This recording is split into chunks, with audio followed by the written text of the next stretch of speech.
오늘도 주 안에서 우리가 함께 또 뵙게 되어서 참으로 감사하고 또 은혜롭습니다. 우리 마음과 또 우리 몸을 정돈하시고 우리 피아노 조악에 맞춰서 수요 찬양 예배 하나님께 올려드리겠습니다.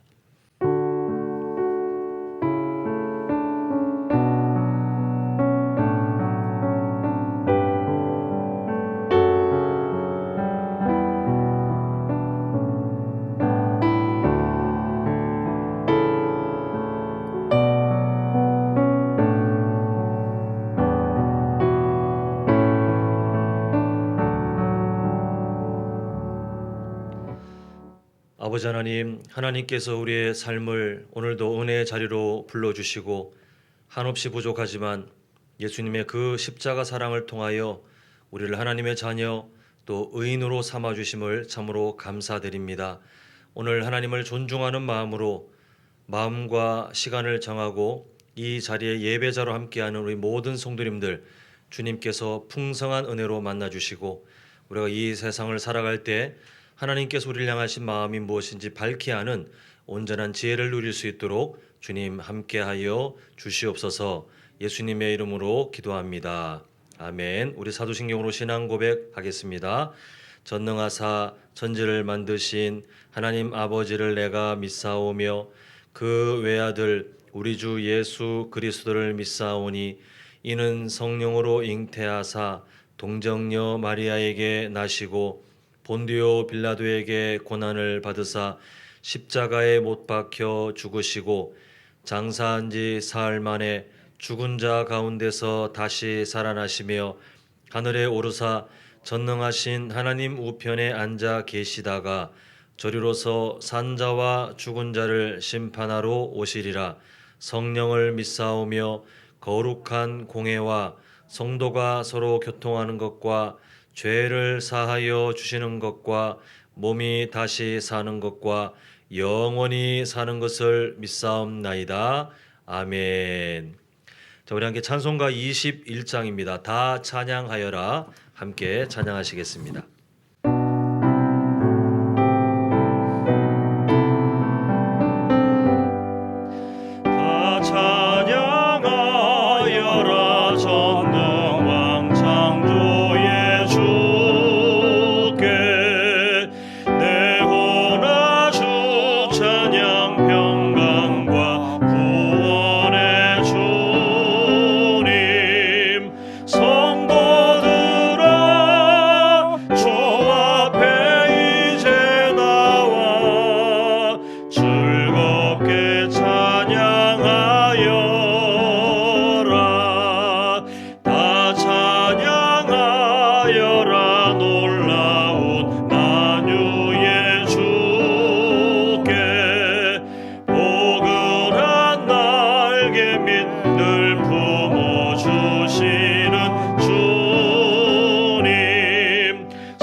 우리 시간 주일날 함께 나눴던 그 말씀을 붙들고 또 기도했으면 좋겠습니다. 우리가 헛된 함성을 부르짖었던 이스라엘 백성들을 바라보면서 우리 삶에도 그런 위험들이 나타날 수 있는데 우리 삶에 헛된 함성을 멈출 수 있는 그 유일한 비결은 우리가 하나님을 온전하게 알고 그 마음을 우리가 마음대로 원하는 것은 마음대로 크게 키우고 원치 않는 건 잊어버리고 하는 것이 아니라 우리가 균형 잡힌 하나님에 대한 이해가 필요하다. 이렇게 함께 은혜를 나눴습니다. 우리 한번 기도하실 때에 하나님 앞으로 살아갈 때에 우리 교회의 핵심 그 가치처럼 하나님의 마음을 알아갈 때 균형 잡힌 하나님의 마음을 알아갈 수 있도록 도와주시고 그것을 통하여 내 삶 가운데 진짜 하나님 앞에서 우리가 소망을 가지는 부르짖음이 되지 헛된 함성은 멈출 수 있도록 해달라고 우리 주일의 은혜를 붙들고 기도하시고요. 오늘 또 소리 문답 우리 제 39문, 40문, 41문 이게 세 가지를 볼 텐데 그 속에 담겨진 하나님의 마음을 알 수 있도록 해 주시기를 기도하도록 하겠습니다. 우리 힘있게 주여 한번 크게 부르짖고 기도하겠습니다. 주여 아버지 하나님, 하나님께서 우리의 삶을 인도하셔서 오늘도 하나님의 은혜가 있는 예배 자리로 불러주시고 우리의 삶 가운데 하나님의 말씀과 또한 은혜 주심을 참으로 감사드립니다. 아버지 하나님, 우리가 주일에 나눴던 말씀을 다시 한번 붙듭니다. 하나님, 이스라엘 백성들처럼 자기들이 원하는 하나님을 억지로 만들어서 그 가짜 하나님 앞에 헛된 함성을 부르짖는 그런 어리석은 백성들이 아니라 아버지 하나님, 하나님의 말씀을 균형 잡힌 이해로 알게 하시고 또 우리를 향하신 하나님의 마음을 내가 원하는 것만 우리가 편식하는 것이 아니라 그 하나님의 마음을 우리가 온전히 알아가서 하나님 앞에 참된 믿음, 참된 기쁨의 함성을 부르짖는 우리의 삶이 될 수 있도록 주님 도와주시옵소서.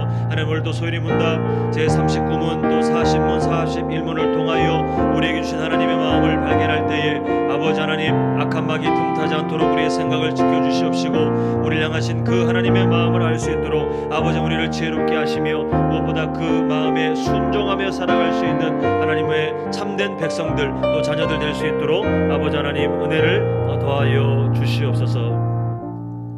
사랑의 아버지 하나님, 하나님께서 주일에 우리에게 크신 은혜를 허락하셔서 우리 삶 가운데 이스라엘 백성들의 그 어리석은 모습이 나타나지 않도록 미리 경계하시고 또 하나님께서 기뻐하시는 참된 부르짖음, 그 믿음, 그 기쁨과 소망이 무엇인지를 다시 한번 깨닫게 해주심을 참으로 감사드립니다. 하나님, 우리가 살아가면서 때때로 내 입맛에 맞게 하나님의 어떤 말씀들은 줄이고 어떤 말씀은 내가 붙들고 하는 편식이 아니라 아버지 하나님, 하나님의 말씀을 균형 잡힌 마음으로 이해하게 하시고 그때 온전하신 그 하나님 앞에 우리가 참된 소망, 참된 믿음, 참된 기쁨을 회복할 수 있도록 주님 역사하여 주시옵소서.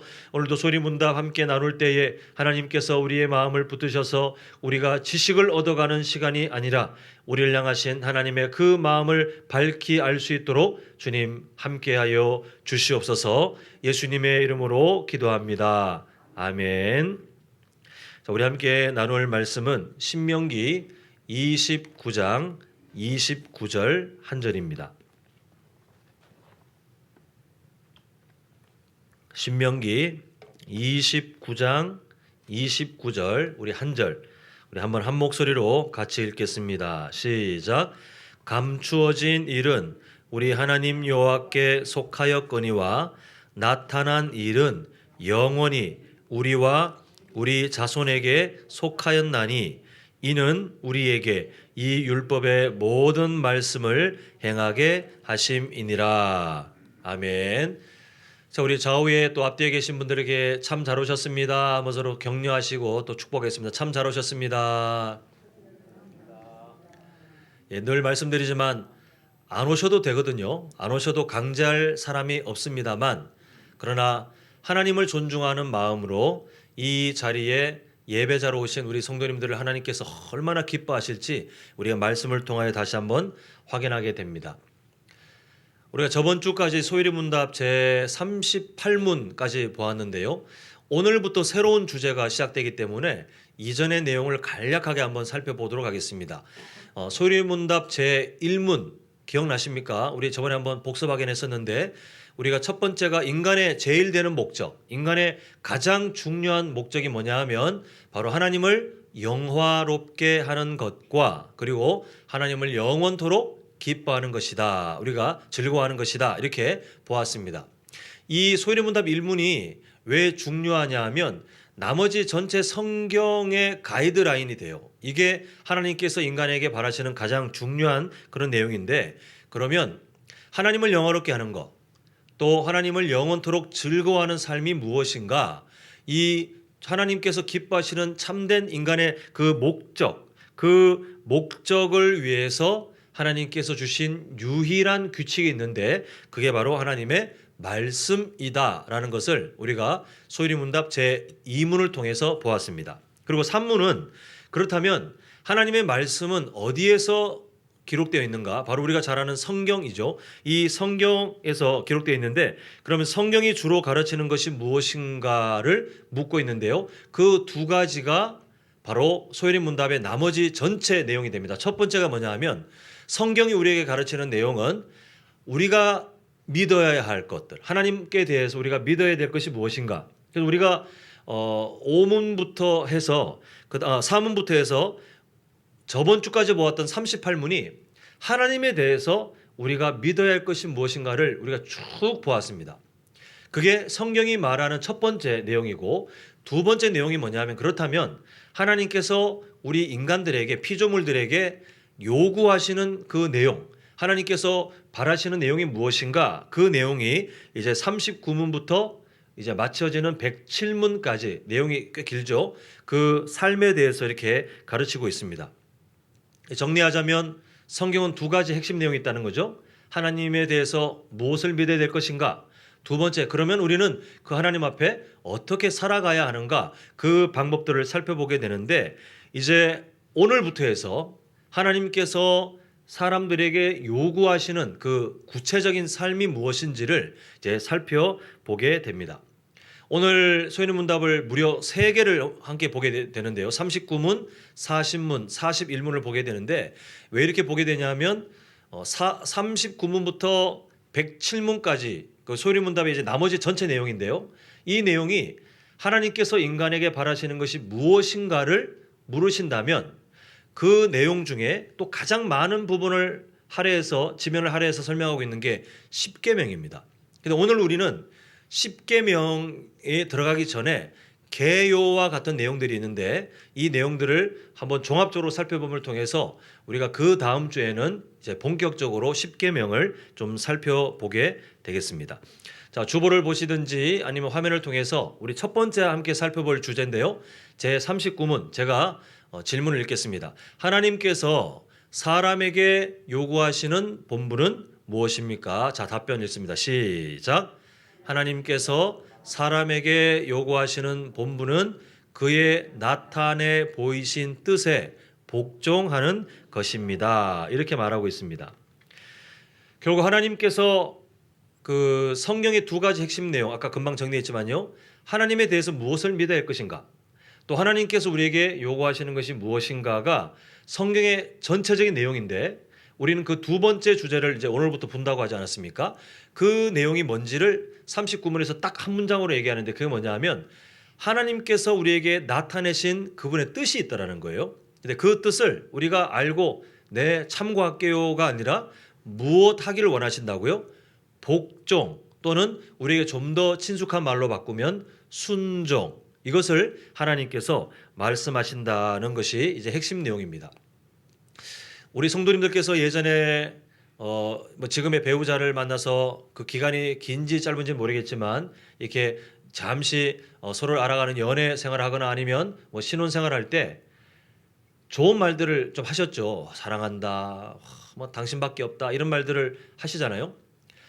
연인들이나 이렇게 서로 사랑하는 사람들은 그런 말을 이게 하게 되어 있나 봅니다. 그런데 이 말이 진짜인지 아닌지는 그 사람의 언변에 달려 있지 않고 무엇에 달려 있냐면 그 사람의 말이 그 사람의 삶과 일치하는지를 봐야 그 사람이 나를 사랑하는지 그 사람이 나에게 했던 말이 진짜인지 아니면 그냥 듣기 좋은 껍데기인지 그게 드러나더라는 것이에요. 만약 아무리 정말 달콤한 말을 아무리 내뱉어도 일상의 생활을 보니 나를 존중하지도 않고 나에 대해서 어떤 인격적인 그런 그 기대나 아니면 나를 잘 대해주는 그런 마음이 전혀 없다면 아무리 앞에서 사랑한다, 당신밖에 없다 이런 말을 해봐야 그 말은 상대방에게 진실되게 다가오지 않다라는 것입니다. 결국 우리가 누군가에게 하는 좋은 말들 그 좋은 말들을 증명하는 것은 오직 우리의 삶이 그 말과 일치하는지 일치하지 않는 거로 보게 되는데요. 다른 측면으로 보자면 내가 정말 상대방을 사랑하는지 아니면 안 사랑하는지를 우리가 어떻게 알 수 있냐면 우리 삶에서 그 상대방을 어떻게 대하는지를 보면 알 수 있다라는 것입니다.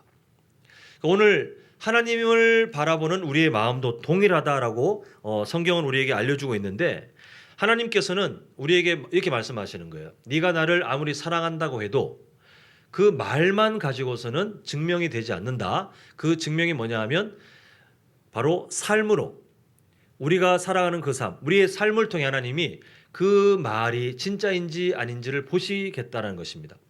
우리가 아까 전에도 예배 그 첫 시간에 21장 다 찬양하여라 막 찬송 불렀잖아요.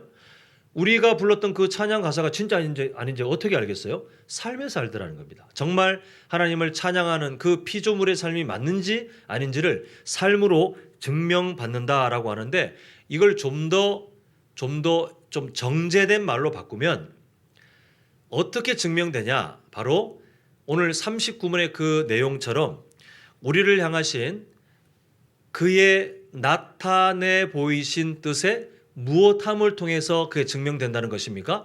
복종하는 것, 그 순종하는 것을 통해서 이게 증명된다, 이렇게 말하고 있습니다. 이때 우리가 주목해야 될 게 뭐냐면, 하나님께서는 피조물들에게 모호한 순종을 요구하지 않으세요. 이게 뭐 어떻게 하라는 건지, 하나님께서 우리한테 뭐 하라고는 하는데 뭘 순종하라는 건지 애매모호하게 하시는 게 아니라, 하나님께서는 여러 방법을 통해서, 특히 우리가 사모하는 성경을 통해서 지금 39분의 그 답변처럼 그의 나타내 보이신 뜻이 무엇인지 매우 구체적으로 우리한테 알려주셨기 때문에 우리는 그 내용이 뭔지를 모를 수가 없다는 것입니다. 우리가 무엇에 대해서 순종해야 되는지, 우리 성도님들께서 주일날 끝나고 저한테 와가지고 목사님, 이번 한 주간 저는 대체 뭘 순종해야 될까요? 이렇게 묻는 분을 한 번도 못 봤어요. 왜 못 봤냐? 다 아시거든요.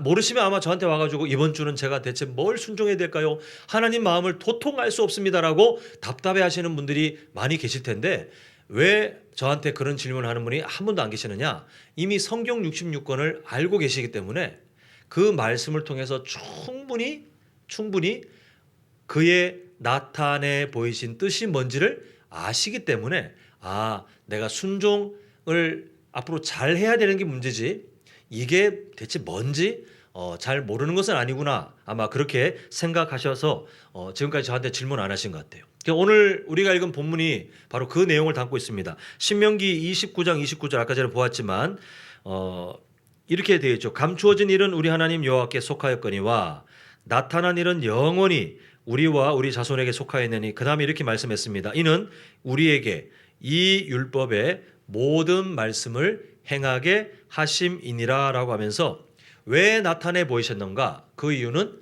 행하게 하려고, 순종하게 하려고 그의 뜻을 나타내 보이셨다라고 우리에게 알려주고 있습니다.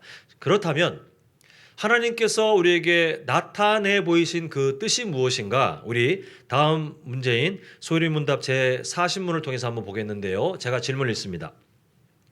하나님께서 사람이 마땅히 복종할 규칙으로 그에게 처음 나타내 보이신 것은 무엇입니까? 자, 한번 답변 읽습니다. 시작.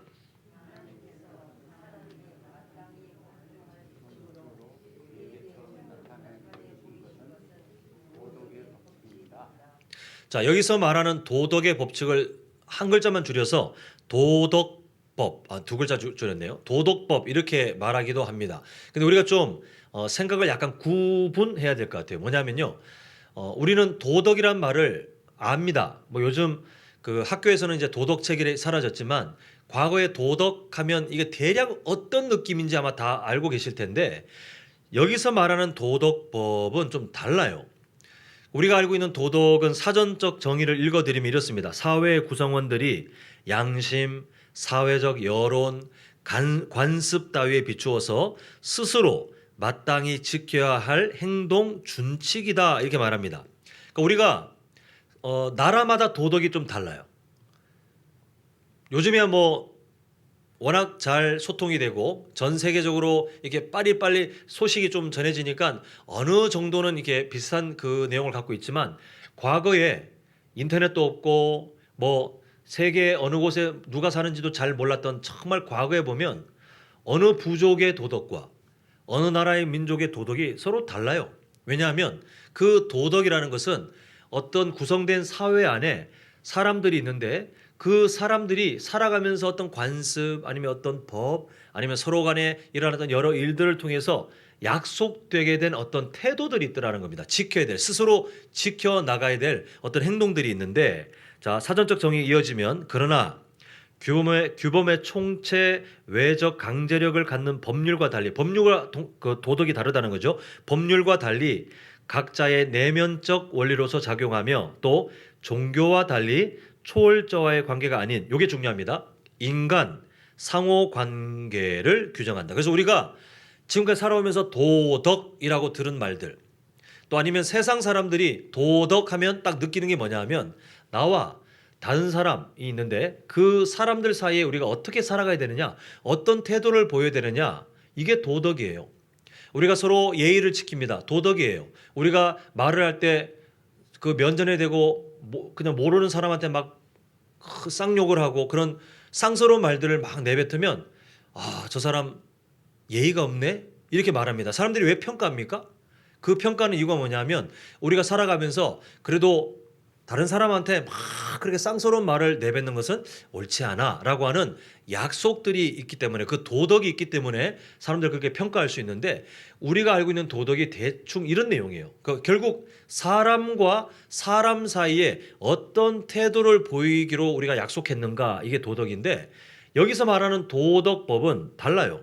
이것은 사람과 사람을 더 뛰어넘어서 아예 일방적으로 위에서 아래로 내려온 법칙을 말하는데요. 바로 하나님과 우리 사람 사이의 관계에 관련된 그런 법들을 말하고 있습니다. 그래서 이 도덕법의 효력이 뭐냐 하면, 이 도덕법을 지킴을 통해서 바로 하나님과 우리 사이의 관계가 건강하게 또 더 가깝도록 이렇게 회복되는 것을 보게 됩니다. 만약에 세상적인 의미로 도덕을 보면, 다른 사람과 나와의 관계에 있어서 우리가 그 도덕을 지키지 않으면 나도 이 사람하고 관계가 깨지고 이 사람도 나하고의 관계가 깨어지는 것처럼, 우리는 이 도덕이라는 그 내용이 이제 도덕법, 하나님과 우리 사이의 관계에 있어서 이걸 잘 지키면 하나님과 우리 사이가 가까워지는 그런 유익이 있다는 것입니다. 따라서 우리가 앞으로 이 소리문답 다른 내용들도 볼 때 이 도덕법이 좀 등장할 텐데,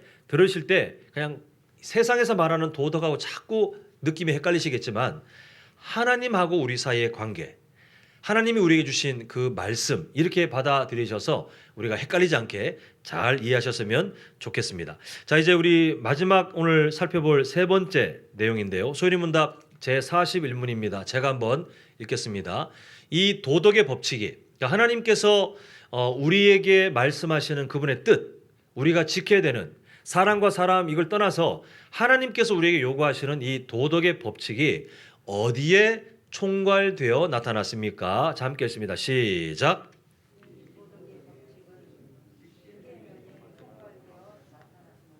네, 금방 살펴본 지금 이게 41문이에요. 39문과 40문을 통해서 본 바와 같이 하나님께서는 피조물인 인간에게 그의 나타내시는 뜻을 알려주셨고, 그리고 그 뜻에 대해서 순종을 요구하고 계시는데, 그 뜻이 뭐냐? 바로 도덕법. 이제 앞으로 우리가 구체적으로 배울 이 도덕법, 세상이 말하는 도덕이 아니라 하나님 나라에서 하나님이 그의 백성들에게 요구하는 도덕법인데, 이 도덕의 법칙이 총괄되어라는 말이 우리가 잘 안 쓰죠. 이게 요즘 말로 말하면 요약되어라고 한다면, 이 내용이 어디에 요약되어 있다는 것입니까? 10계명에 요약되어 있다는 것입니다. 그래서 10계명은 10개만 다 지키면 되네? 이게 아니라 대략적인 방향이에요. 대략적인 방향. 아마 성도님들께서 이제 여호수아에 오래 사셨으니까 우리 교회를 딱 우리 교회 정문을 딱 바라보고 있을 때, 현관문을 바라보고 있을 때, 1층에서 그 계단 올라가는 문을 바라보고 있을 때 여수시청, 예전 그 신기동 쪽 이제 교회 있는 방향, 여수시청은 어느 점인가라고 대략적인 방향을 짚어보라고 하시면 아마 거의 다 맞추실 거예요. 이제 방향을 아시니까.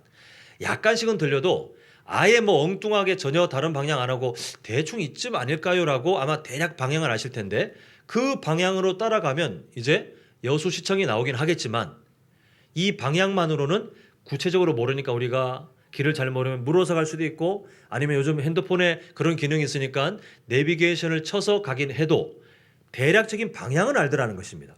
그러니까 십계명은 바로 그거예요. 우리에게 하나님께서 알려주신 도덕법이 참 많이 적용될 텐데 우리 일상이 다 포함되니까요. 근데 그걸 다 적기에는 문서로 하기에는 문제가 있으니까 대략적인 방향을 줄여보니 10가지 정도. 그래서 하나님이 참 많은 내용으로 적용될 수 있는 도덕법을 10가지 핵심 내용으로 방향을 알려주신 것이다 라고 이해하면 되겠습니다. 자, 그래서 이제 한번 이렇게 내용을 한번 이 순서대로 한번 정리해 보겠는데요. 하나님께서 이제 큰 덩어리예요. 하나님이 갖고 계신 그 마음, 우리에게 나타내신 뜻이 되게 큰 게 있는데 많은 그 뜻이 있는데 이 뜻이 어떻게 우리에게 구체화되냐 하면 도덕법으로 구체화되는데 이건 다 기록할 수가 있을까요? 없을까요?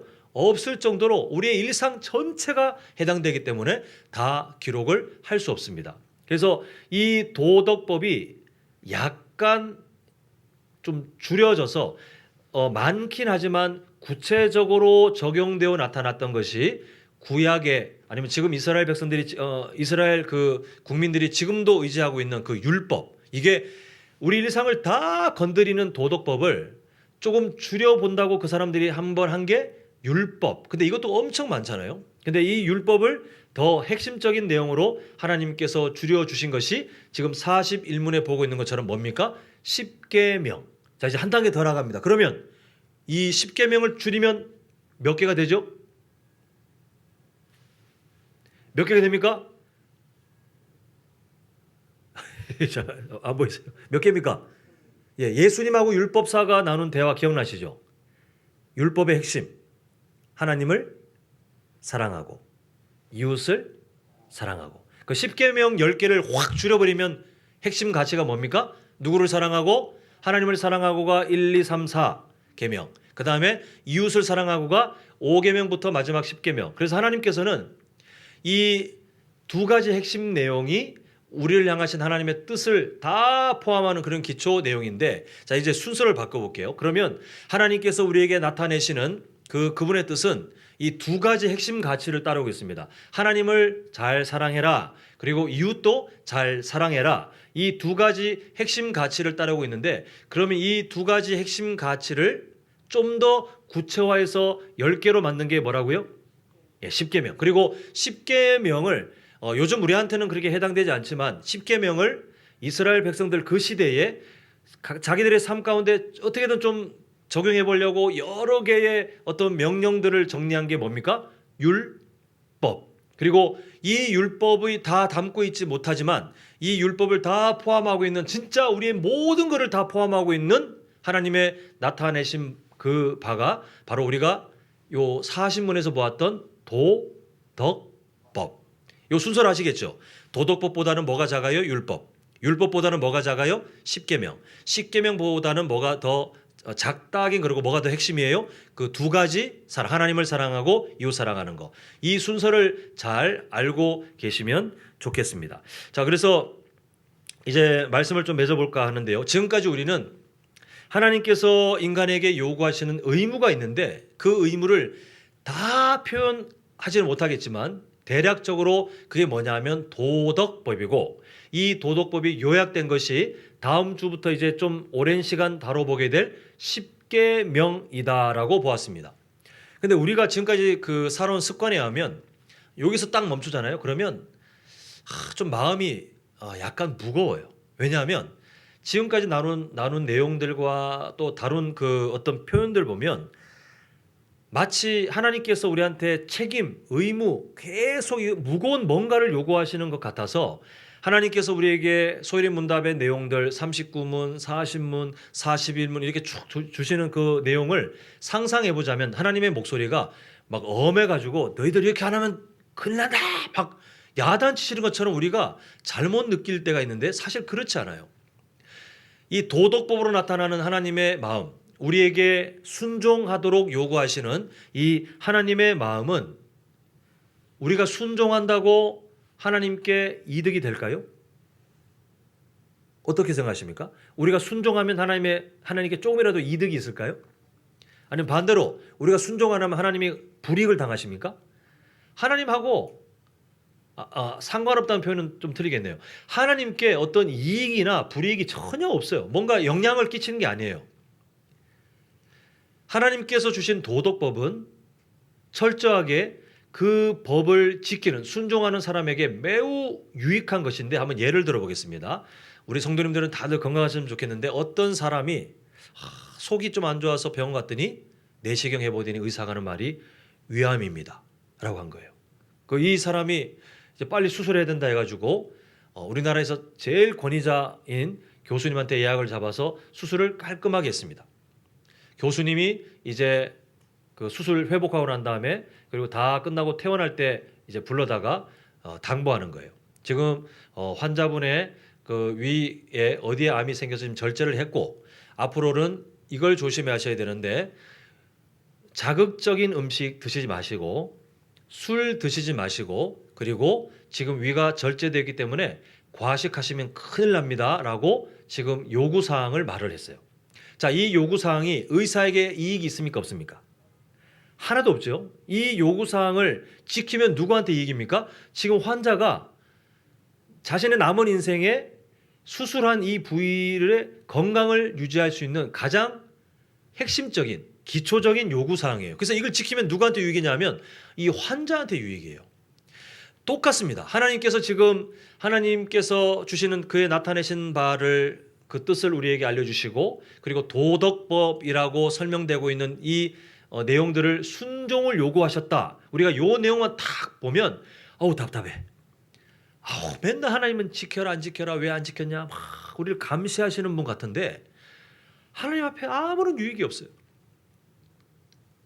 마치 환자에게 그 교수님이 이렇게 하시면 안 됩니다. 이렇게 하셔야 됩니다. 라고 요구하고 있는 것처럼 하나님께서 피조물 들인 인간에게 이렇게 해라 라고 하는 이렇게 하지 말라라고 하는 도덕법을 주시는 이유가 뭐냐 하면 그것을 지킬 때 누구에게 유익이에요? 우리에게 유익이에요. 근데 어떤 유익이 있냐면 여러 유익이 있지만 그 유익의 가장 중요한 기본적인 가장 근본이 뭐냐 하면 하나님과 우리 사이의 관계가 돈독해지는 거예요.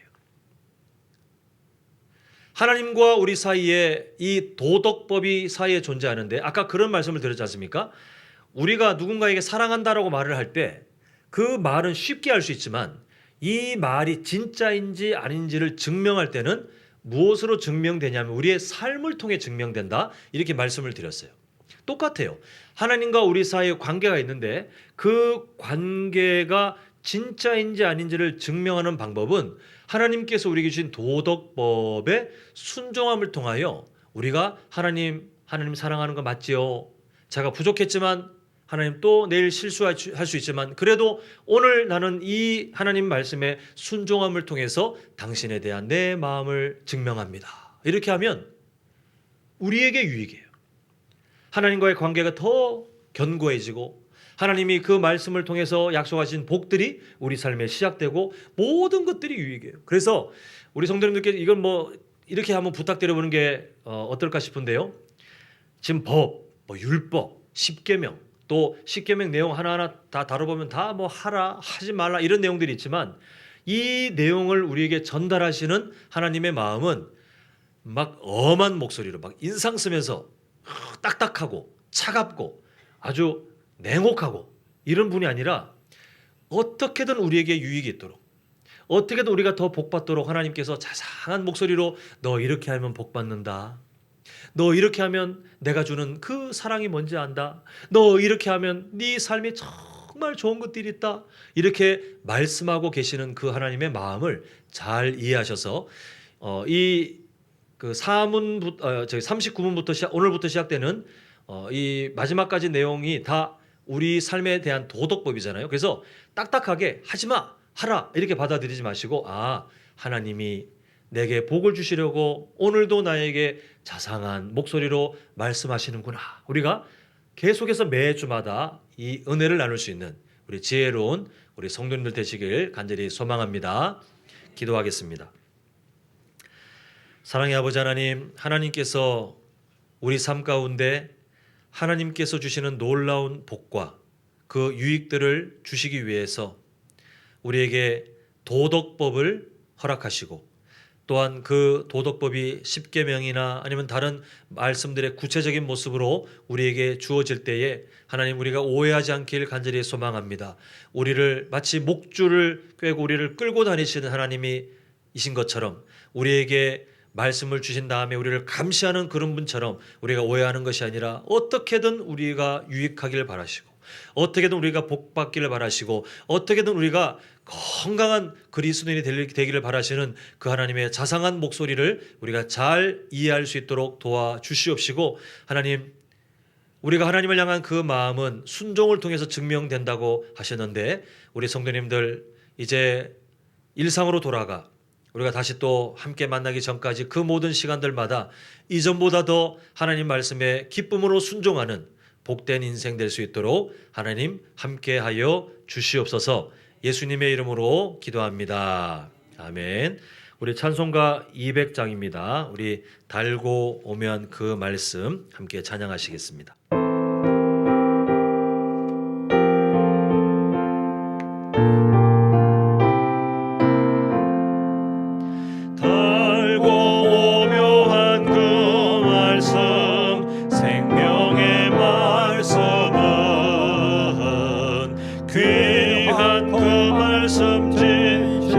말씀됩니다. 생명의 말씀이 이 사실을 기억합니다. 나의 길과 믿음 밝히 보여주니 아름답고 귀한 말씀 생명샘이로다. 아름답고 귀한 말씀 생명샘이로다. 귀한 주님의 말씀은 귀한 주님의 말씀은 내 노래 되도다. 자, 이 내용을 기억합니다. 모든 사람을 살리는 생명의 말씀을 답도 없이 받아 생명 길을 가니 아름답고 귀한 말씀 생명샘이로다. 아름답고 귀한 말씀 생명샘이로다.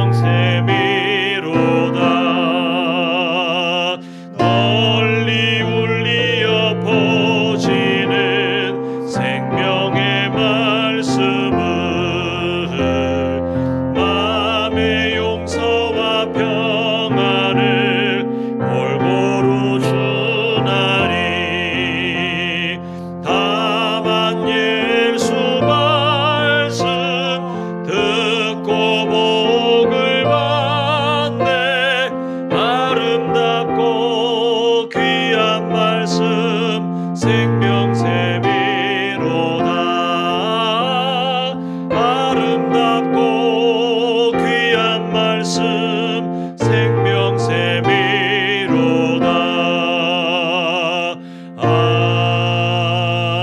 아멘. 네, 교회 소식 두 가지만 나눕니다. 우리 6월 5일 첫째 주에 교회 설립 73주년 우리 감사로 온세대 연합 예배 드리니까요. 미리 기도하시면서 은혜의 시간 될 수 있도록 함께 해주셨으면 좋겠습니다. 그리고 오늘 나가실 때 아마 들어오시면서 보셨겠지만 우리 그 야유회 한마음 야유회 단체 사진을 신청하신 분들 숫자만큼 또 성함을 적어서 저 기장대에 놔뒀는데요. 내 이름 적힌 것만 딱 가져가시되 제가 이렇게 손에 지문 안 묻도록 봉투에다 넣었는데 이게 너무 빡빡하더라고요. 그래서 댁에 가져가셔서 봉투도 살리고 사진도 살리려고 이게 억지로 빼시려면 사진이 아마 구겨질 겁니다. 그래서 과감하게 봉투를 찢으셔야 사진이 손상되지 않고 잘 나오니까요. 이름 적으신 그대로 가져가셔서 또 우리 그 귀한 추억들을 기념하셨으면 좋겠습니다. 기도하겠습니다. 아버지 하나님, 오늘 또 수요 찬양 예배로 우리에게 하나님의 뜻하신 바 우리를 복되게 하시기 위한 도덕법과 관련하여서 우리에게 은혜를 주시고 또 다음 주부터 십계명에 대해서 또 하나님 은혜 주실 것을 참으로 감사드립니다. 이제 우리 성도님들 돌아가서 하나님의 그 마음처럼 순종이 우리에게 복인데 하나님 우리가 우리의 힘으로 할 수 없사오니 주님께서 성령 충만함으로 우리의 삶을 변화시켜 주시옵시고 우리가 다시 만날 때까지 그 변화된 삶을 함께 누리는 우리 모든 성도님들의 성숙한 신앙생활 또 인생길 될 수 있도록 주님 보호하여 주시옵소서.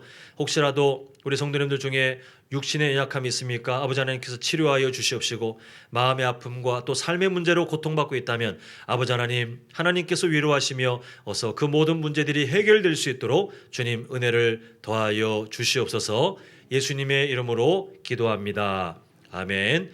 계속해서 기도하오니 이제는 우리 주 예수 그리스도의 은혜와 하나님 아버지의 크신 사랑하심과 성령 하나님의 감화 감동 위로 충만 교통하심이 하나님께서 주신 도덕법 그 법을 순종함을 통하여 우리를 복되게 하시고 우리에게 유익을 원하셨던 그 하나님의 마음을 따라 살기로 결단하는 우리 모든 성도님들의 인생과 가정과 직장과 사업장 위에 영원토록 함께 있을지어다. 아멘.